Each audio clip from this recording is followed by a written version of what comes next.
Hello and welcome to a new episode of Podcast Demastered. I'm your host, Ethan Meyer, and I'm joined as always by Wade and Chelsea.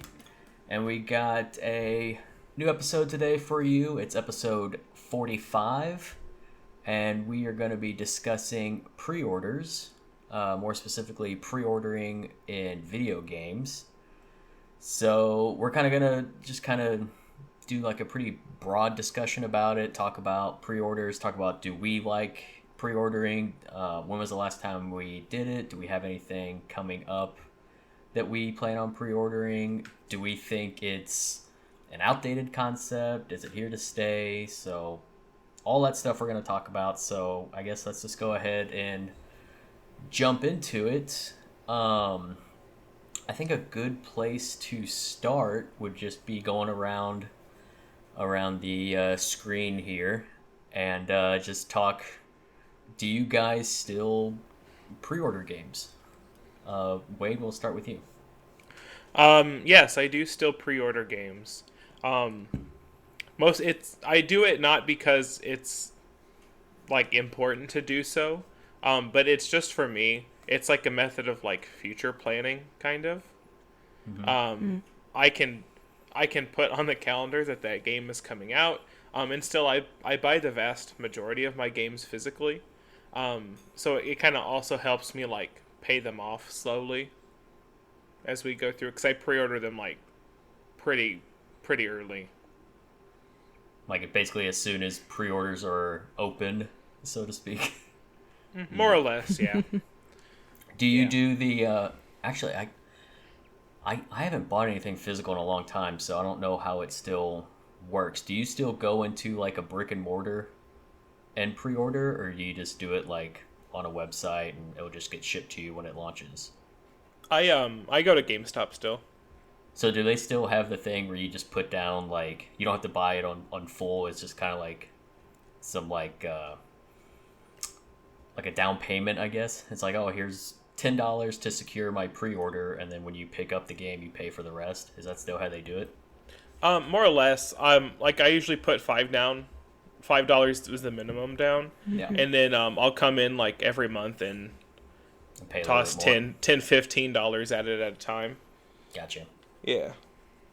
Yeah, because I remember in the 360 PS3 era, when I still bought physical games, like that was like the methodology for like pre-ordering for me. Like when they were live, you'd go to like a GameStop or a Best Buy or whatever, you'd put up some collateral money or whatever to secure that you're gonna get that game on launch, and then you can either pay the rest on launch day when you go pick it up or whatever, or just like an installment plan like you do, Wade. Yep. Chelsea, what about you? Yeah, I still pre-order games occasionally. It's definitely for games that I am playing that day one, and I specifically have set some time aside to do that. And I think there's plenty of games where I would love to pre-order, but then it's also like it's just going to sit there for a long time, so I might as well just wait to get it like at a different time. I typically pre-order online just because it's easy for me and I don't have to go in the store. It just gets shipped right to me. I do remember, I think they still do it actually at Target too, where you could put down like $5 or so, and there was like little cards you bring up to the register. Right. And I think I probably have done that in the past. But. So you still do the vast majority of your purchases are still a physical media? I'm kind of split. I think the pre-orders I've done, I still do physical, but I bought quite a few games digitally, especially when they're on sale. Have you ever pre-ordered a digital game? Ooh. I don't know if I actually have. Wade, you have. Mm-hmm. Has there been a specific reason why? Because you made me play Elden Ring on Xbox. No, not really. Like, I'd really just rather have the physical edition. Because most of, you pre-order something and they always throw something at you, like, for pre-ordering it. And if there is digital content involved in a pre-order, 98% of the time you get it with the physical games pre-ordering anyway. Like sometimes there's like some douchey things. Oh, if you pre-order exclusively the online version, you get this like small little thing. But nah. I outside of Elden Ring, I can't remember the last time that I pre-ordered. Oh, Animal Crossing, I think. For digital. Yeah, because I was like, oh, this thing's gonna stay on my Switch from now until I die. So, so I'll just do that. I guess sticking with that line of thought, I guess this is for both of you. On average, do you think physical pre-orders are more like worth it than a digital pre-order, in terms of like the incentives and perks and bonuses and whatnot? Sometimes like there's not really many like physical pre-order bonuses anymore. Like it's little baby things these days. It used to be like really cool stuff like figures and like a shirt or posters and hats and all sorts of neat things. And now like it's like little baby things now. So as far as incentive goes, physical stuff, no, not really. Yeah. Yeah, I would agree. I mean, I feel like no matter really if you get the game like digitally or you get the physical copy, it ends up being a lot of the same incentives. It's just more of the idea. I do like actually having like a physical copy, and it's also nice to look at on the shelf. But, you know, for convenience sake, if there's a game where I would just rather just download it instead of getting the, you know, physical copy, I mean, that's a thing too. Yeah, I would say it's the same price. Yeah. Yeah, I mean, a lot of the times if a physical pre-order, like a lot of the incentives is more for like if it's a collector's edition nowadays, which is usually more money.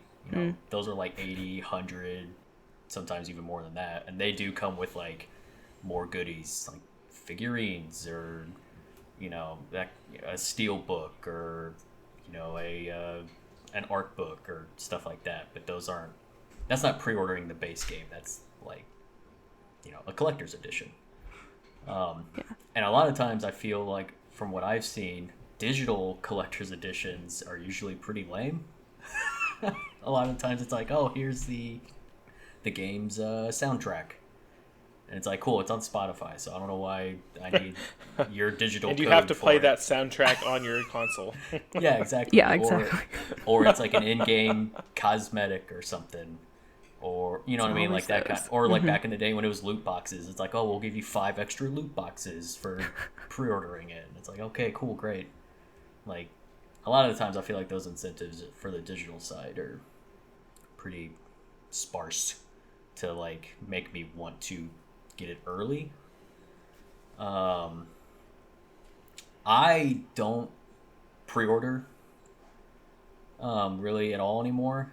I haven't bought physical in I guess 2 generations now, because I'm not a collector. I don't like shit just sitting around unless it has like a purpose. And keeping games on a shelf that I've already played, like a lot of times if I had physical, I'd play it and I would either get, you know, like sell it or give it to someone else. Be like, hey, you should play this. No, I don't want it back. You know, I do the same thing with books.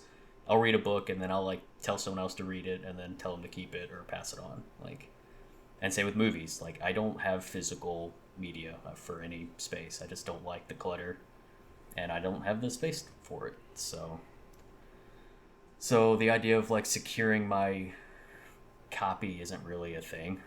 I think the only reason, I guess technically, I pre-ordered Elden Ring, and it was the day before launch, and it was more just to ensure it was installed when I wanted to play it. Because that's kind of the thing with like a digital pre-order, is you can do like early installs, and it'll install like the bulk of the game, and then at midnight or, you know, whatever, when it launches, and it just gives the little tidbit rest, and then it's just like, all right, cool, you can start playing now. You know, it unlocks. So if you're playing it, if you want to play the game at midnight on launch, then boom, it's ready to go. That's like the only, I guess, perk to pre-ordering for me. And even still, when I did that with Elden Ring, it hit midnight, and I was like, I'm tired, I'm going to bed. I'll play this tomorrow. For real. So it wasn't even worth it. It wasn't even necessary. Before that, I can't even... Trying to think of the last game. I think I did the same thing for God of War on the PS4, and it was more just like to make sure it was installed so I could play it kind of thing. Like I bought it like the day before or like a couple days before, so I was like, all right, when I get off work, this thing's going to be installed. You know, these games nowadays are huge, so like going and getting the disc and putting it in and start playing is like no longer a thing. It still has to install even off a disc, so I just wanted to make sure that stuff was like ready to go when I was ready to go. But yeah, for the most part, I don't pre-order anything, especially since, you know, I buy everything digitally. So, and also with Game Pass, anything that I want that's a Microsoft first party is I don't even have to worry about buying. So the idea of pre-ordering it is also obsolete. So, but yeah, so I was gonna. Do you guys have any concern when you pre-order a game that the game's not going to be good? Or do you guys only pre-order stuff that you have with, like, I guess 99% certainty that you're gonna enjoy it? Or are you guys pretty fast and loose with your pre-orders? Oh no, I'm very methodical with my pre-orders. I mean, it's definitely something that I put thought into, and it's a game that, like, I've either done research on, or, you know, I've been excited for whatever particular, like, thing it has going for it. If it's story, if it's a sequel of game I've already loved. And so, and also, like I've mentioned before, when I pre-order a game, it's because I know I'm going to play it as soon as I get it. So I have a plan for it, and I go with that. So I'm not worried about when I pre-order a game. You know, there's always going to be some type of flaw in a video game. There's always something that could be a disappointment, but I'm just there to enjoy the game. I'm looking forward to playing it when I pre-order it. Have you ever been burned before where you pre-ordered a game and, like, either it was broken at launch and you had to wait, or it just wasn't as good? It didn't live up to expectations? Has that ever happened for you? No. That's good. That's good. Yeah. I have a good track record. Yeah, hopefully keep it up. That streak alive. Yes. Wade, what about you? I'm mostly in the same boat. If I pre-order it, it's something that I'm like, I know I want it, like, right now. And I'm not really worried. Like, I've never really been concerned with the game, like, oh god, is it going to be playable? There have been those games in the past, but those aren't ever games that I play. So I've kind of lucked out on that, I suppose. But especially, like, I know that if it's coming out on the Switch, or a Nintendo product, I don't think that's ever been an issue with a Nintendo product game before, because they have such heavy, like, quality assurance on their games. Even, like, day one patches and stuff, they don't really do that a whole lot either, because they want everything, like, right there where anybody can play it immediately. Which is also why sometimes games take longer to come out on the Switch, like, currently, because they have to pass a bunch of different tests, and, like, bug tests and stuff like that. But even, like, Final Fantasy 15, I pre-ordered the crap out of that, and it was not perfect when it came out, but it was absolutely playable and enjoyable, and then just got a lot of stuff added to it. Oh yeah, I mean, when, like, the I think was 15 one of the Plus games at one point, or was it like or maybe I bought it on, like, a really deep sale. It's, I can't remember. I don't think it's. I know it was It's part of the PlayStation collection. I think right now. If you got a PS5. So, like, the base version of 15, I remember getting for, I guess it was pretty cheap, and then I ended up getting the Royal Edition like 2 years later. So I basically bought that game twice. I guess add it all up, I probably paid full price for the product at some point. They got me, you know. But yeah, with the way gaming is now, with these consoles and the internet and everything, like, even if the game is busted, like 9 times out of 10 that stuff gets fixed in patches down the road. Now that road may be a long road. Just ask Cyberpunk fans; they will tell you that's a very long, bumpy road. But it's not like, you know, in the 80s and 90s and even the early aughts, where like if a game shipped and it was just a busted game, it's like, well, you're shit out of luck. It's a busted game. Yeah, like, seriously. That's sorry. Hopefully our next one won't be, you know. And even then, like in the 90s, like pre-ordering wasn't really a thing. So you would just buy this game, you'd go to the store and on launch, and hopefully there was enough copies. If it was a hot seller, hopefully there's enough copies there. If there's not, then you just have to wait for another shipment. Or on the flip side, if a company thinks that they have a hot product and, you know, print 20 million of them or whatever, and the game is a dud, then you just got all this faulty product that ends up in the bin, save a lot, you know, like a week later. So it's kind of a good thing that, I guess, you know, that kind of speaks to why pre-ordering is a thing anyways. It's a marketing forecasting tool, you know. They always open pre-orders months before the game even launches, right? And then these publishers are like, all right, we have 3 million pre-orders. So that's a pretty good indicator that we can ship 5 million copies, and then we most likely all will sell, you know, within a certain time frame or whatever. On the flip side, if you open up pre-orders and it's very little, then it's like, all right, maybe we shouldn't, you know, we should lower our expectations for what this game's going to be, yada, yada, yada. So on that standpoint, like, pre-ordering makes sense. With a digital marketplace, though, the idea of supply and demand isn't really an issue anymore.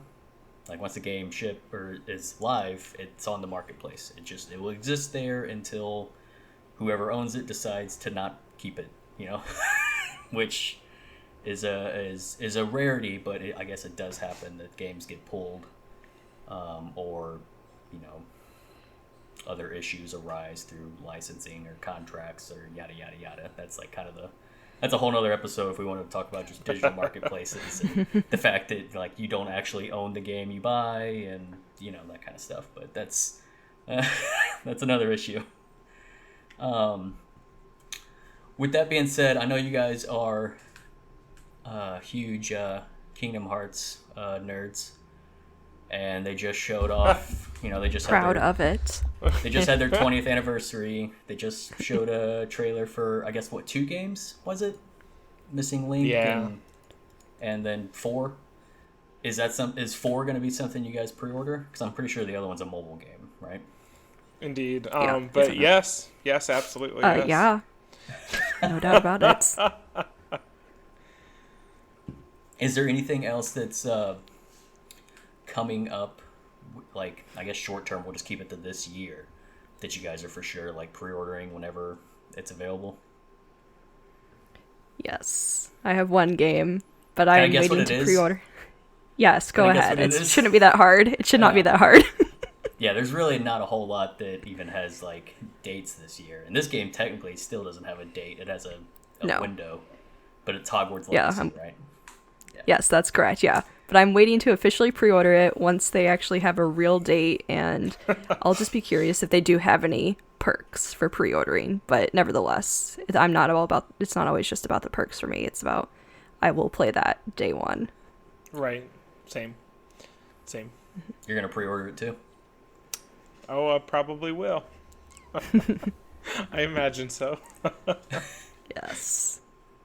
I mean, that's a I guess high praise, because it's Portkey Games is kind of a new entity, and Avalanche is a developer, or it's confusing. There's like 3 different Avalanche studios. I'm trying to think which Avalanche this is that's actually making it. It's not the Avalanche that made Mad Max and Just Cause. It's a different, and it's not the Avalanche that's working on Contraband. So isn't it the one that made Disney Infinity or something, or worked on that? Is that right? Yes. Yeah. Okay.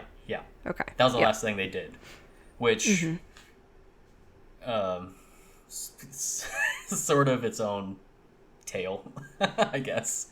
But you guys aren't at all worried that since this game's like not from an like I guess well known or well recognized or well established team.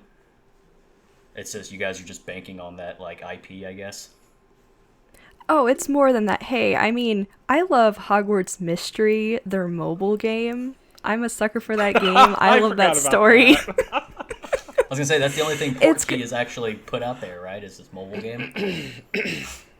That's as far as I know. And I mean, that has an interesting story in itself. You know, it's not, you know, it's a mobile game, so the gameplay isn't perfect. It's, you know, lack of a typical gameplay.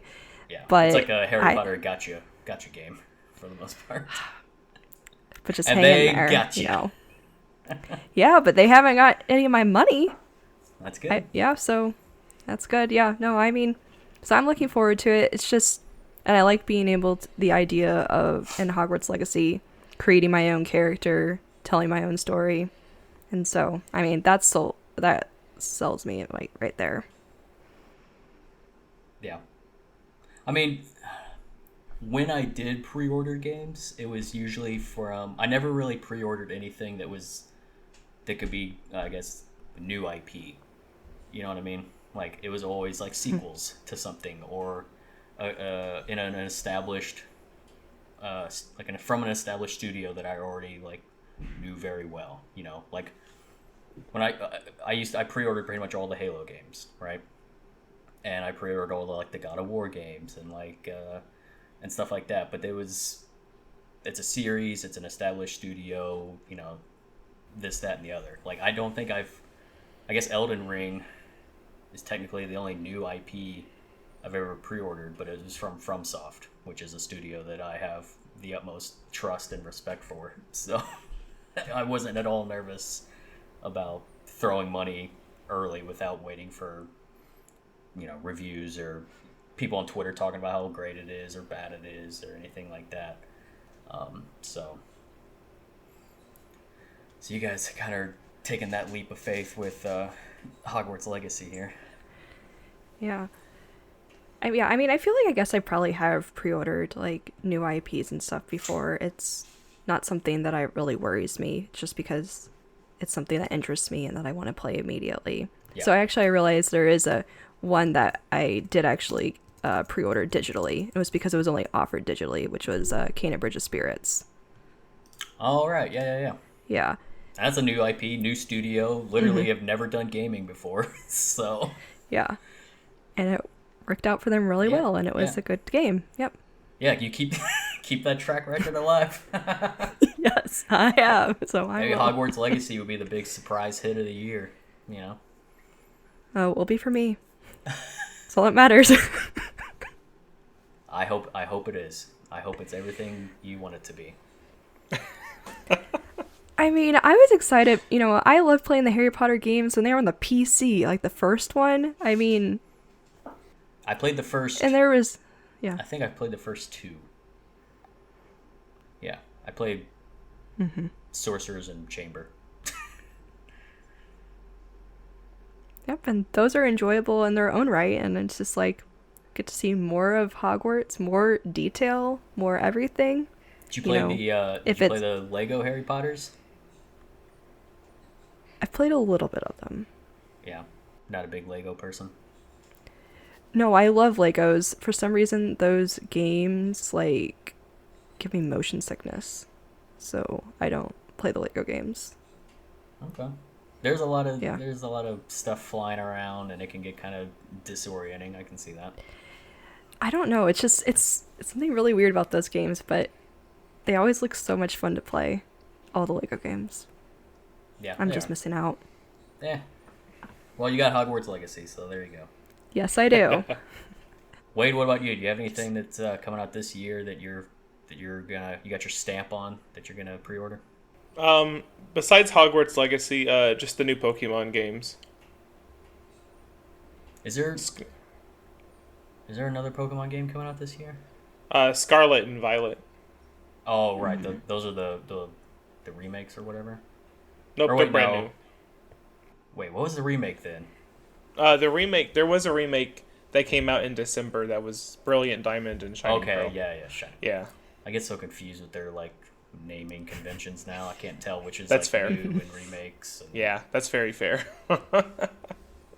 Yeah, Scarlet and Violet will come out probably late November. I was gonna say, do they have release dates, or is it just like TBD? We hope this year, kind of thing. It's just I think it just says late 2022, but Yeah.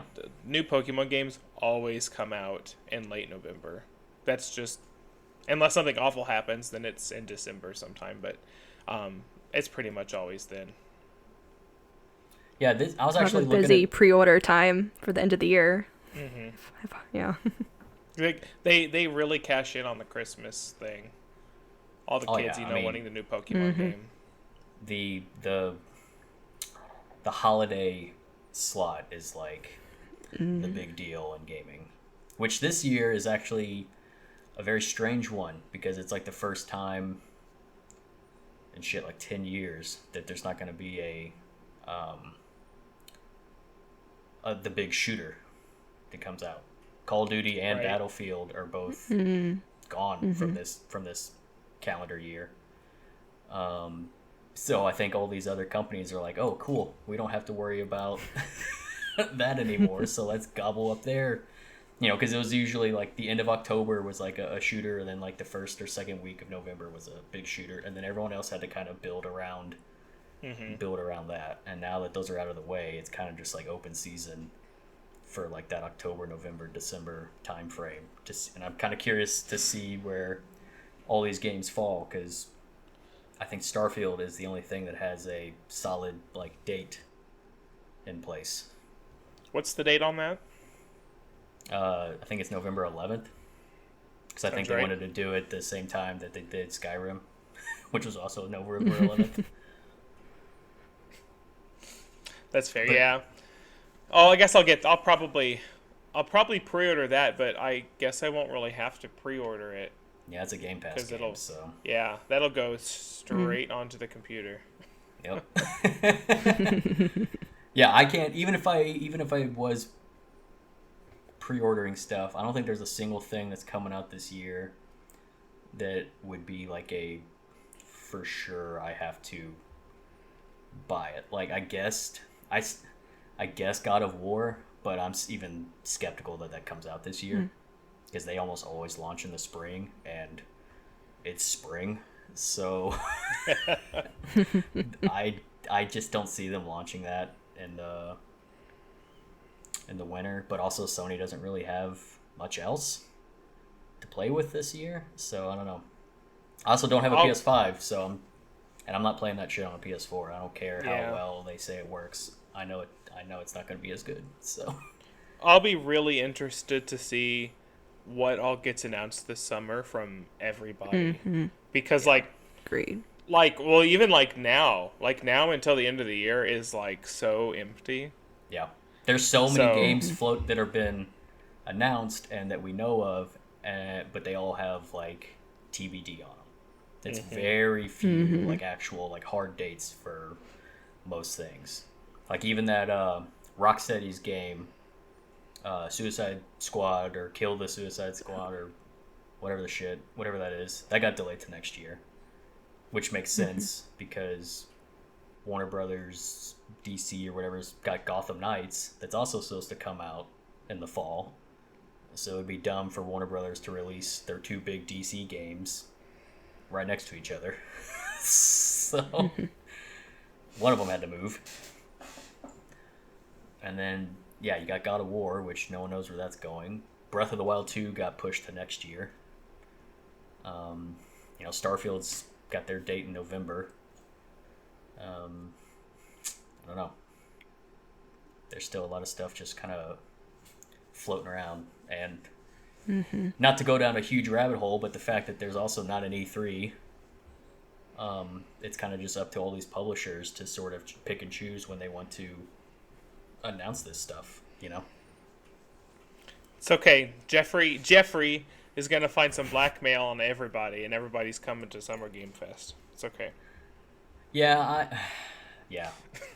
like I said, I didn't want to go down a rabbit hole, but I am just kind of curious to see what actually happens with Summer Game Fest, because last year's was sort of meh. But the fact that E3 is no longer with us, kind of curious to see if companies like an Ubisoft or a Square or Capcom or something is like, hey, well, why don't we just throw our shit in Jeff's corner and just kind of see what happens, you know? Sony, Microsoft, Nintendo, they got their own how they do things. Mm-hmm.